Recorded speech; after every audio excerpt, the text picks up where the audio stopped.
পৃথিবীতে যদি বেহায়া নির্লজ্জ কিছু থাকে আমি তাহলে লায়লাকে বলবো। বিশ্বাস করেন, মানে আপনি নারী জাতের সবচেয়ে কলঙ্ক।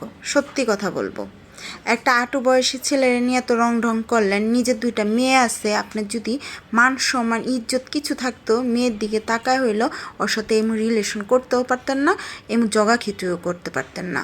মানে আপনারা কি মনে করেন মানুষ আপনাদের পছন্দ করে? আপনাদের দুই চোখে দেখতে পারে না। একটা আটু বয়সের ছেলে, ওর জ্ঞানই কই, বুদ্ধিই কই, কতটুকুই অরি।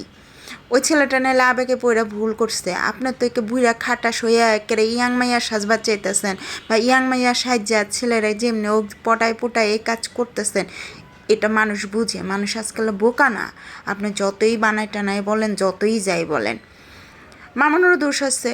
মানে ও যে বলে না প্রথমে, মানে দিলকার লাড্ডু খাইলেও ফস্তায়, না খাইলেও পেস্তায়। মানে পাইছি কী রে পাইছি, এবার বা ওখানে ফাইসা গেছে। আসলে এই নোংরা মানুষের জন্য আরও প্রতিটা মেয়ে অসম্মানিত হয়।